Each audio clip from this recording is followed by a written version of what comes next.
क्या करना चाहिए, वैसा ही मुसलमान को मालूम कि मस्जिद में कैसा होना है, दरगाह में कैसा होना है। आप बताओ, यहां पे ठहरे और इस मजमे में मौजूद मेरे हिंदू भाइयों से भी मैं पूछूंगा, आपके मजहब के बारे में, या मीडिया में भी हिंदू भाई होंगे, उनसे कहूंगा आपके हिंदू मजहब के बारे में आप बेहतर जानेंगे या मुसलमान बेहतर जानेगा? एक हिंदू मजहब के पूजा किस तरीके से हो, एक पुजारी बेहतर जानेगा या एक मुसलमान जानेगा? मगर आप देखो किस तरीके से आज हरासा व परेशान किया जा रहा है। क्या है, किधर है? आप को गौर और फिक्र करनी चाहिए।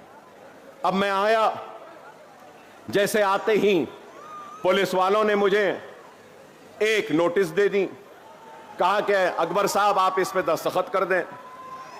चलिए मैं कर देता हूं कि आप शहर की पुरअमन फिजा को नहीं बिगाड़ेंगे।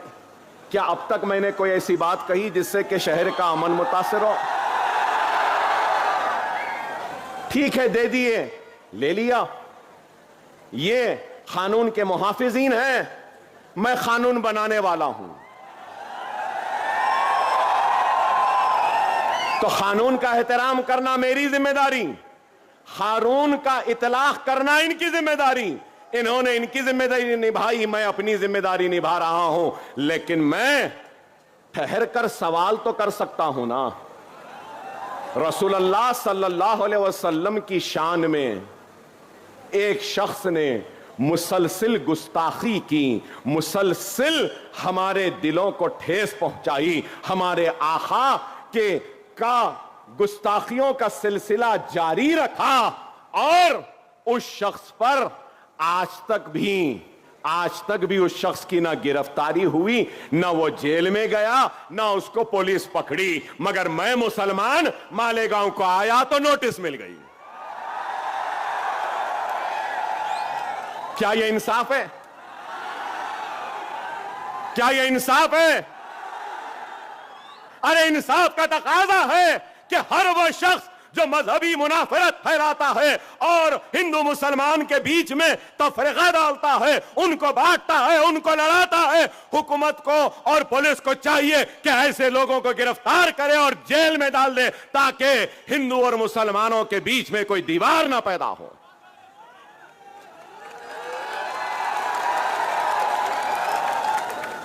मैं एक बात कहना चाहता हूं और एक मुतालबा करना चाहता हूं। अगर मेरे मुतालबे को आप और आप सारे लोग कबूल करते हैं तो जोरदार नारा लगाना।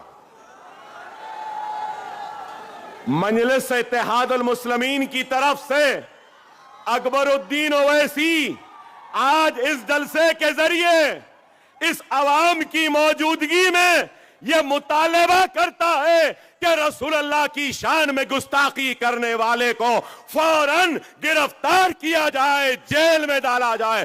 क्या आप मंजूरी देते हैं? नारे तकबीर, नारे तकबीर, नारे तकबीर।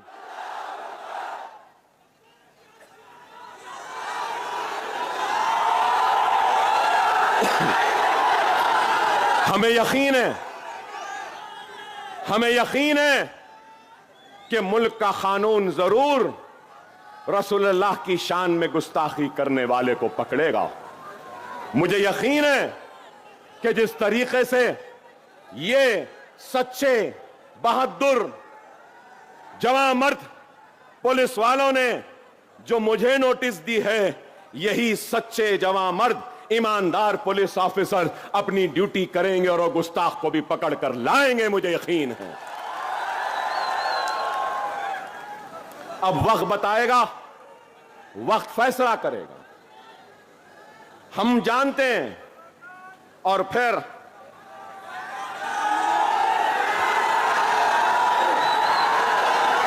आप बताइए कि उत्तर प्रदेश के वजीर आला, उत्तर प्रदेश के चीफ मिनिस्टर ने एक बयान दिया और बयान में कहा बटोगे तो कटोगे।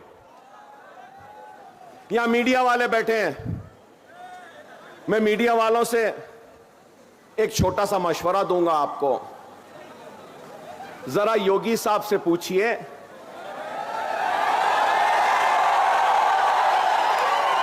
कि योगी साहब ने किसके बटने की बात की, किसके कटने की बात की। मिस्टर योगी किससे मुखातिब हैं? बटोगे किससे कह रहे हैं, कटोगे किससे कह रहे हैं, जरा पूछो ना भाई। मैं ये समझता हूं कि अगर हिंदुस्तान में हिंदू, मुस्लिम, सिख, ईसाई, पारसी अगर बटेगा तो हमारा मुल्क कमजोर होगा। अगर हम सब एक रहेंगे, हिंदू, मुस्लिम, सिख, ईसाई, तो वो दिन दूर नहीं कि हिंदुस्तान दुनिया का सुपर पावर बन जाएगा। सही है या गलत? पता नहीं ये योगी किसके बटने की बात कर रहे हैं, किसके कटने की बात कर रहे हैं। कटवाने की सियासत करने वाले आज बांटने और कटाने की बात कर रहे हैं। बुलडोजर की सियासत करने वाले आज ये बात कह रहे हैं। मॉब लिंचिंग, लव जिहाद के नाम पर काटने वाले ये बात कह रहे हैं। और यही लोग हैं जो मुल्क को कमजोर कर रहे हैं। आप बताइए, दाढ़ी है तो मारते हैं, सर पे टोपी है तो पीट देते हैं, चेहरे पे सुन्नत है तो ट्रेन में गोलियां मार दी गई। क्या सजा है, क्या है गुनाह? सर पे टोपी है, चेहरे पे सुन्नत है। गोश है तो नई बीफ है, कह दिए मार दिए।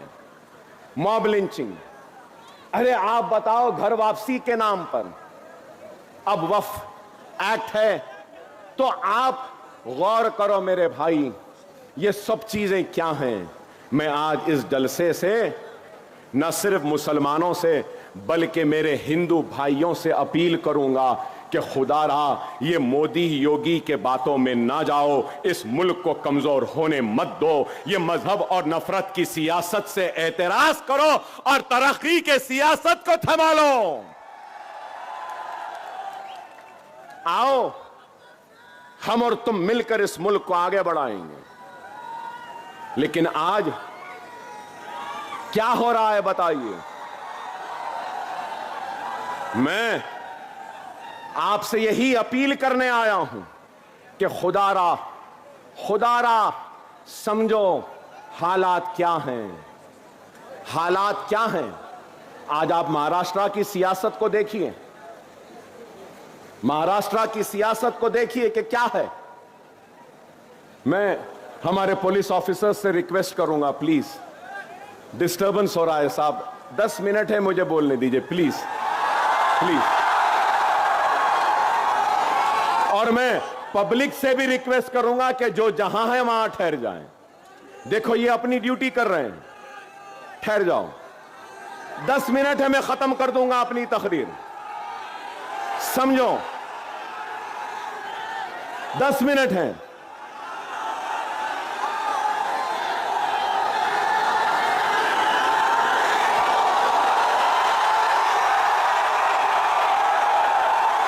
मैं समझ गया आप क्या बोल रहे हैं, मैं समझ गया आप क्या कह रहे हैं। इंशाअल्लाह फिर आऊंगा और फिर उस पर भी बात करूंगा।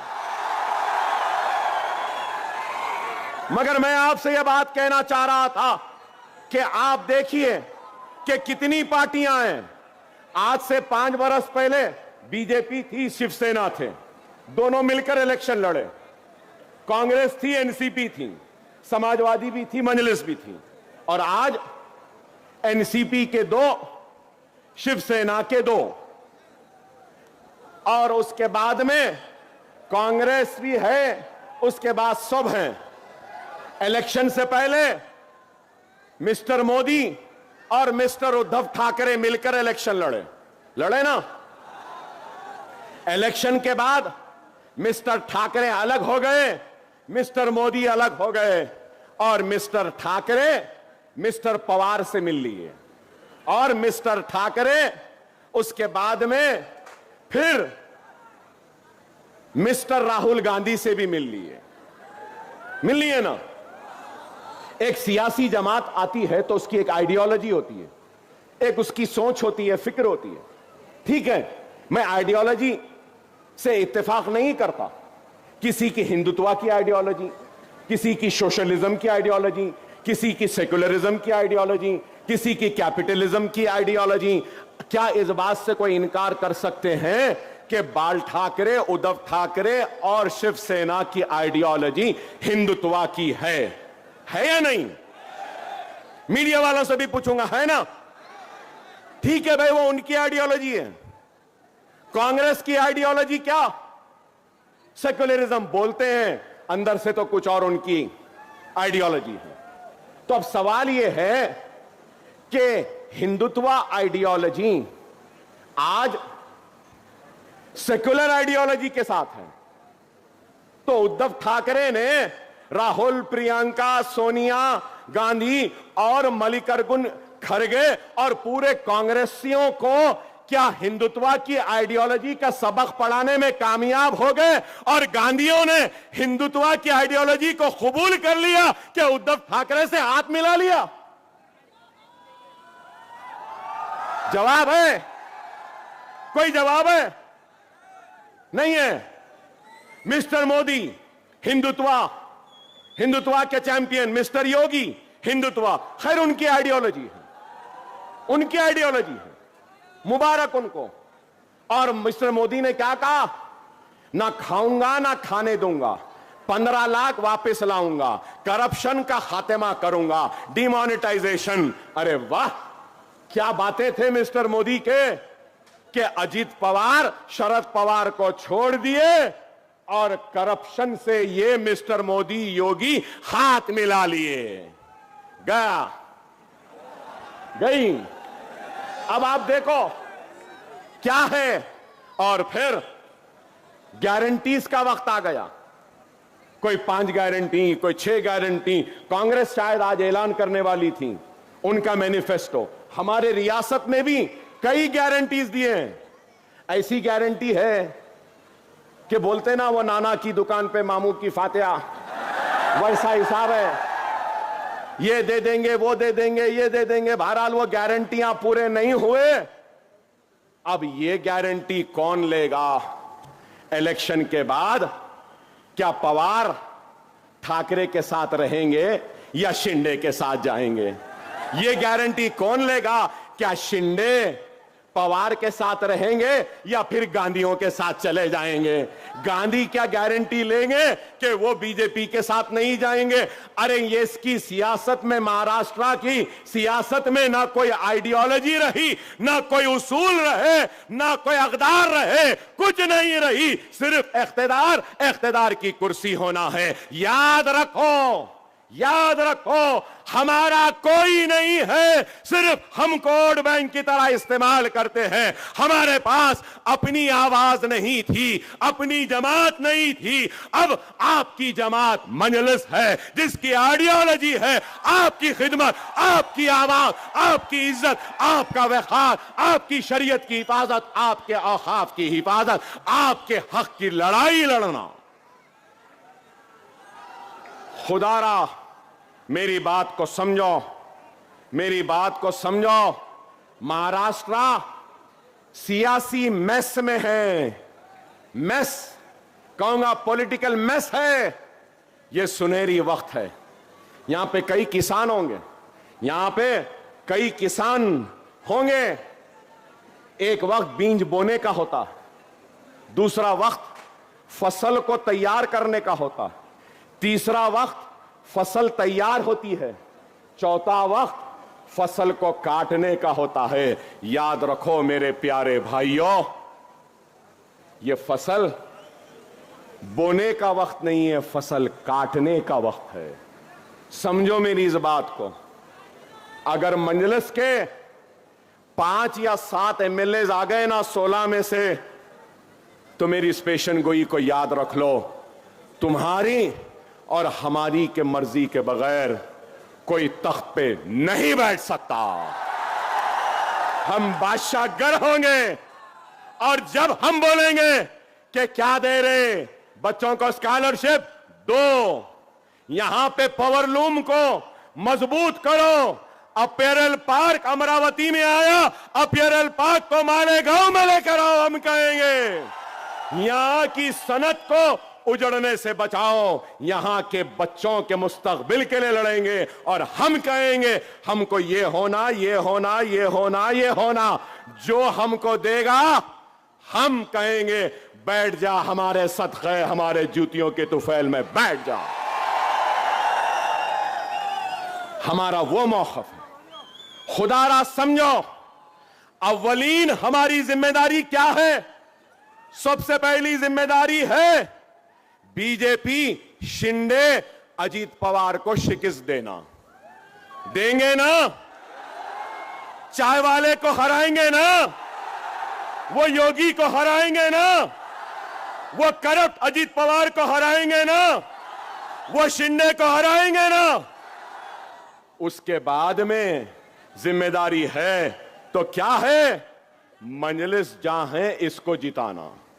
जिताएंगे ना? होशियारी से वोट का इस्तेमाल करो, कहीं ऐसा ना हो जाए कि आपका वोट बीजेपी के दामन में ना चला जाए। खुदारा अपने वोट का सही इस्तेमाल करो। अभी 2 मिनट है, 2 मिनट है, अपने वोट का सही इस्तेमाल करो। अगर मैं यही कहूंगा मजलिस को भी नहीं देना चाहते हैं, तो ये समझ लो अच्छाई और मुकाबले में अगर कोई है तो बुराई है। अपने वोट को अच्छाई के लिए इस्तेमाल करो, अपने वोट को खुशहाली के लिए इस्तेमाल करो, अपने वोट को नशा मुक्त मालेगांव बनाने के लिए इस्तेमाल करो, अपने वोट को जालिमों के खिलाफ इस्तेमाल करो, अपने वोट को उन लोगों के हक में इस्तेमाल करो जो आपकी आवाज बनते हैं। अकबरुद्दीन ओवैसी आपका था, आपका है, आपका रहेगा। वादा किया था स्कूल बनाऊंगा, इंशाअल्लाह ताला स्कूल जरूर बनेगा, ये मेरा वादा है। आसमान में 20 तारीख को सिर्फ पतंग पतंग पतंग पतंग रहेगी। नारे तकबीर, नारे तकबीर, नारे तकबीर। हिंदुस्तान, हिंदुस्तान, मजलिस-ए-इत्तेहादुल मुस्लिमीन। पतंग पतंग पतंग पतंग पतंग रहेगी, पतंग रहेगी। वाखिरु दाअवाना अल्हम्दुलिल्लाहि रब्बिल आलमीन।